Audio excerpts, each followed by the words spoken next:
Hi, welcome to RCPylon.TV. I'm Dan Stegall, and this is an introductory video about a longer video I'm making about making male molds from a set of females. The females are a T-tail rivets that Dan Kane did back in the 90s. I've had the molds since the around 2007, 2008 or so, I believe. But the molds are going back to Dan so he can make some more airplanes. And I wanted to have my own set of molds, so I'm making a set of male molds, plus I'm making some other parts. I'll talk about that in this video. There will be a much longer video that shows every step that I took in the actual layup. So stay tuned to RCPylon.TV or DonStegall.com and see how I do things.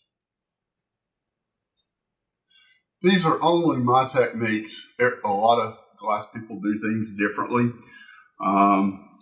but everybody's got to start somewhere, and I make the videos so that people can see what I'm doing and so that I can share information for those that want to try to do it. One thing I will say is that fiberglass work requires a fair amount of money and a fair amount of space that can get dirty. And you also typically need an air compressor or at least an airbrush for spraying on parting film onto molds. So making molds is a fairly time-consuming process, and the reason I'm making these male molds is to have duplicates in case they were to get lost in transit to Dan, or if something else was to happen to them. Hopefully I won't stick these male molds to them. I took a lot of precautions. The molds were waxed about 10 times, plus I put parting film, Partol PVA number 10 green parting film on the molds using a very expensive spray gun that I used to use only for parting film, because parting film is very important in mold making, unless you want to take chances on molds sticking. And with the effort I put into it, I don't like that chance. Now I'm rewinding to where I started this today, so you can see what I've done up to this point. When I did the other side of the rivets male mold, I wet the mold before I put the cloth in. I had forgotten that I usually put in the 0.7 ounce layer dry because it's easier to get it positioned and not get wrinkles in it. I do that on fuselages, but I haven't been laying up many lately. And fiberglass is a technique that is not for doing once a year. To be successful at fiberglass, you have to do it on a regular basis, because you forget the things and the techniques, especially if you do as much as I do.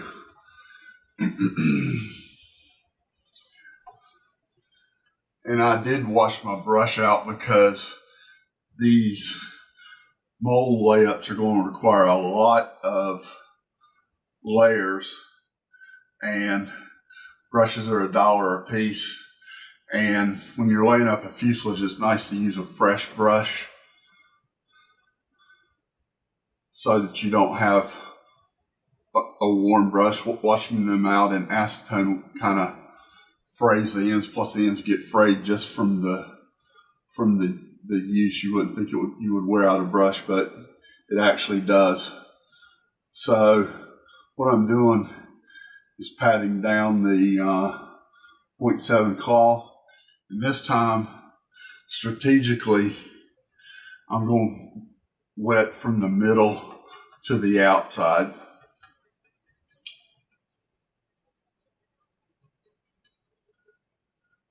This makes it much easier to keep from getting wrinkles in it. And as I said, it's extremely important that especially the first layer not have any bubbles in it.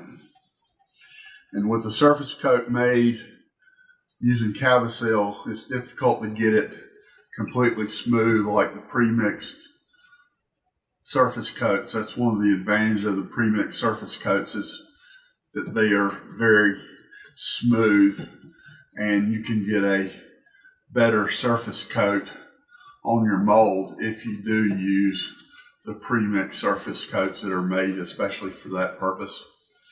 But you have to use compatible epoxies, and right now I use West, and West does not have a surface coat in the 105 resin series, so I'm going to try some different epoxies.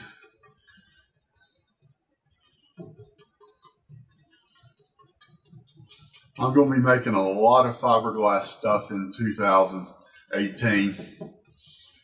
I've done the turtle deck for the Estrellita Shark. I have 2 Club 40 canopies that I've started laying up. Greg Doe made the molds for those, and the fiberglass canopies are nice on the Club 40 airplanes instead of that fragile plastic. They actually switched to a less fragile plastic that some of the older kids have. The black plastic shatters very easily. Of course, fiberglass will shatter with enough stress, but learning to use epoxy fillers can greatly add to your enjoyment of building model airplanes. Even if you're just assembling arse, putting the wings together, it's good to use either Cavasil or microfibers in your epoxy so that you have a solid area between the 2 halves of the wing. If you need to do any filling where you've got to do sanding, using quartz microspheres or phenolic microballoons makes filling and repairing dings and filling gaps much easier. And with microballoons, they are not very thixotropic, so it's good to mix some Cavasil or microfibers. I recommend Cavasil because the microfibers actually make the epoxy harder, and since you're using the microballoons as a filler that you probably want to sand, it's generally best to use Cavasil, but microfibers will do in a pinch. You can find all the StegallHobbies.com epoxy fillers on Amazon. Just go to epoxyfillers.store.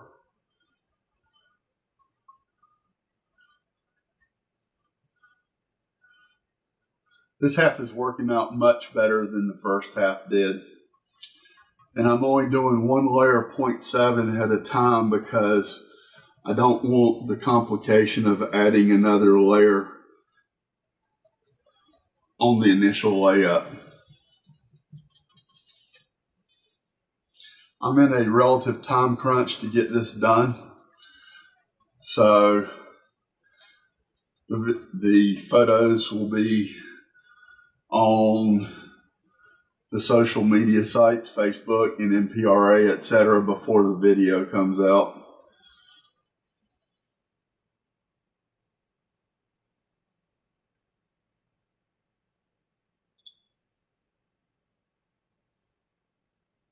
What I'm doing here is getting all the bubbles out, or trying to, because if I have any bubbles, I'll have to repair them.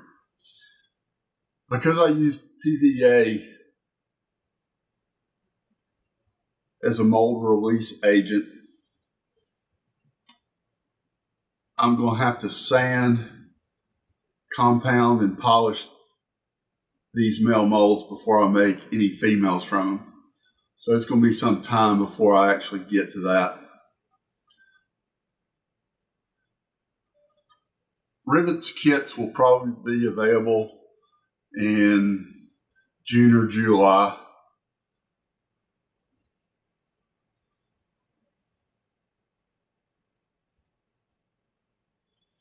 And if you want to find all the Stegall Hobbies products on Amazon, go to stegallhobbies.store. Thanks for watching, and please follow the making of the male molds for Dan Kane's Rivets on the NMPRA forums and on Facebook on my page and the RCPylon Memories page. I'm posting on RCPylon Memories since this is an older plane. Hope to see you at the races one of these days. Hopefully in 2018 I can get to some races and beyond. Thanks.